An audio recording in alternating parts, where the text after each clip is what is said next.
science fans, and welcome to SHE-ensya's Corner. Here, we kick back, relax, answer some of your questions, and talk about science events, both great and mundane, in the life of your resident Filipino scientist. It's September 12, 2020, science fans. I am Shauna Camille Vinci Cruz Abeledo, your resident Filipino scientist, and welcome to episode 2 of SHE-ensya's Corner. So this week in quarantine, we actually experienced a couple of curveballs, didn't we? A candidate COVID-19 vaccine from Oxford and AstraZeneca halts testing after a recipient in the UK showed adverse symptoms. No further details on the adverse symptoms was given. Kidding aside, we need that vaccine now more than ever, as more and more young adults ages 25 to 44 are getting infected and dying of COVID-19. The reason behind this is still unknown, but multiple factors are being studied. Science fact. One of the factors may have something to do with the fact that about 40% of young adults suffer from obesity. The biology of obesity includes impaired immunity, chronic inflammation, and blood that's prone to clot, all of which can worsen COVID-19. And because obesity is so stigmatized, people who are obese may actually avoid healthcare even if they need it. Initial reports from COVID-19 hotspots identified higher rates of hypertension among severely sick COVID-19 patients at about 56%. The connection between COVID-19 and hypertension is actually not yet fully understood. It's like a chicken and egg situation where we don't know if the hypertension makes the infection worse or if the COVID-19 makes the hypertension worse. But regardless, it's still not good news for the 19% of young adults who suffer from this comorbidity. And since COVID-19 can affect your nose, throat, and lungs, it can cause an asthma attack and possibly lead to pneumonia and acute respiratory disease. And about 8% of young adults suffer from some form of asthma or allergic rhinitis. Together with these comorbidities, a substantial portion of our young adult population are also going back to work or to school due to need and sometimes pressure. And due to extended exposure due to commuting and workplaces where physical distancing is not properly established, we get to see how this virus really spares no one. Oh, and here in the Philippines, there's also that re-sanding event that's happening in Manila Bay. What? A 389 million peso project of the Department of Environment and Natural Resources, in tandem with the Department of Public Works and Highways, seeks to beautify, to avoid soil erosion, and help flood control along Manila Bay by placing 3,500 metric tons of crushed dolomite on its shores. So this project has actually gotten mixed responses, with some people actually excited about the positive effects of the beautification of Manila Bay. Others are a little worried about the environmental and health impacts of the project, as well as its timeliness during this pandemic. Science fact. Did you know that the distance between Manila and Cebu, the source of the crushed dolomite, is about 835 kilometers? In order to transport large amounts of mined materials from such faraway places, large ships or perhaps even a bulk carrier will need to be used. Now, a medium-sized bulk carrier ship consumes 45 metric tons of fuel per day. Now, with the impact of that fuel consumption, together with the negative environmental impacts of dolomite mining, such as the contamination of groundwater with heavy metals, deforestation, displacement of forest animals, and so much more, even if there was a budget for it, is this project really worth it? Of course, the re-sanding of Manila Bay is in no way unique. There are many artificial beaches all over the world. For example, the beaches that Singapore is known for are all man-made. Sentosa Island is 5 square kilometers of resort activities, including 3.2 kilometers of beautiful beaches to relax on, created from imported white sand. For the past 70 years also, the state of Florida has spent more than $1.3 billion on packing sand onto eroding beaches. Cove Bay in the island of Saba in the Caribbean is also a man-made beach with sand and rocks brought over from the nearby St. Martin. I really don't know if we should take comfort from that or if we should be more wary of the next tourist destination that we go to once this nightmare of a pandemic is controlled.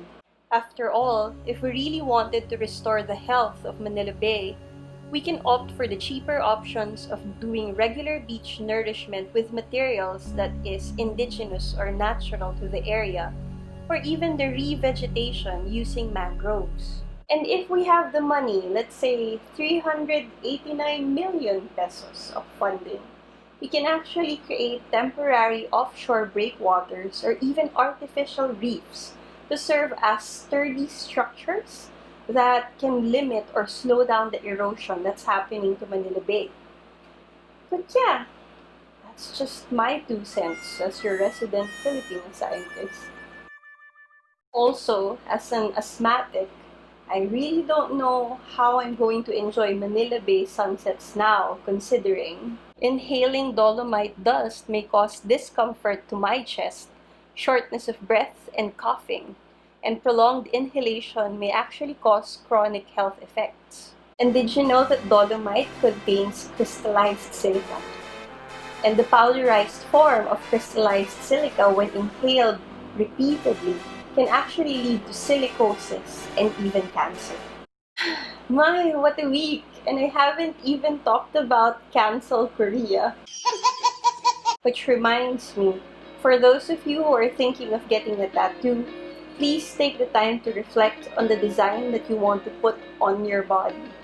Make sure to do your research about the symbolism and meaning of the design, because you can inadvertently start a Twitter war between nations.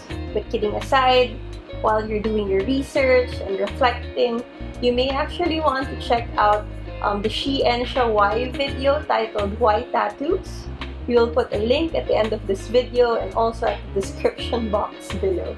And speaking of our Why series, this week we made a video that talks about boredom, something that we probably all have felt a lot during this quarantine season. But my favorite part in shooting that video was recreating this 90s commercial that I often see on TV. Hey! Bored ka na ba? Nalulungkot at walang makausap? Well, why don't you watch this episode and find out why exactly we get bored? Personally, I don't remember what that commercial was about, so for those of you who actually do still remember, please don't be shy and share in the comment section below. I would really want to find out. But yeah, boredom, it's something that we had to grapple with a lot during this quarantine season. But something I realized while researching the content for that video is that thin line between boredom and depression. And it's actually something that we should be very careful about. And as it turns out, this week we had World Suicide Prevention Day as well. The issue of mental health has been stigmatized for so long, and until now, it still feels like it's so hard to get some help. And sometimes, even the idea of getting treatment feels like a luxury. But the thing is, everybody deserves to be at their best states. So, it can be hard to get some help, but if you know anybody who's vulnerable and who needs help, maybe sometimes it should be us reaching out to them. And for those of you who are not feeling your best, please don't be afraid to reach out to your friends, to the people that you trust. And maybe we can help each other find the help that we deserve. So I'm flashing again the contact info of the National Mental Health Crisis Hotline, just in case someone needs it. On a more positive note, we also featured 3 queens of the ocean this week. Hello science fans! I'm Jennifer Deauna Mendoza and I'm a university researcher in De La Salle University, Manila. I've been studying coral reefs for 5 years already. Hello science fans! I am Princess Mardano and I am a chemical engineer by profession. I'm currently working in marine science research focused on coral reefs. Hello science fans! My name is Bianca Nicole Lerma, a third-year student taking up BS in Industrial Engineering at the University of Asia and the Pacific. I am a diver, ocean advocate, aspiring marine biologist, and I would like to consider myself a philanthropist. A keyword that kept popping up from the narratives of our marine scientists in the episode was how scientific employment in the Philippines is still project-based. And for those who don't know, project-based is almost like a synonym for contractual, for endo. And I don't know how that would make you feel, that our scientific minds start out in their careers here in the Philippines as temporary employees. Of course, we can always argue about the value of Filipino resilience. If you really want it, fight for it. Make do. Gawa ng paraan. But the thing is, isn't it our job to make sure that the next generations won't have to undergo the same hardships that we did? If for us, ginawan natin ng paraan, is it really fair for us to ask the next generations na gawan pa rin nila ng paraan? And with that, we move to Q&A. So some of our viewers are asking about the books that they keep on seeing behind me. In one of the earlier videos of this channel, I did this very short office tour, and there I confessed my love for Neil Gaiman. So a bulk of the books that you see behind me is actually his. And I think I have about 98 to 99% of his published works. And of course, I'm still in the hunt to complete all of his books. I'm also looking for a copy of the Left-Handed Booksellers of London, but for some reason it's not yet here in the Philippines. But for those who have access to a copy, please help. Thank you. Another question from several of our viewers is asking about why I got into teaching.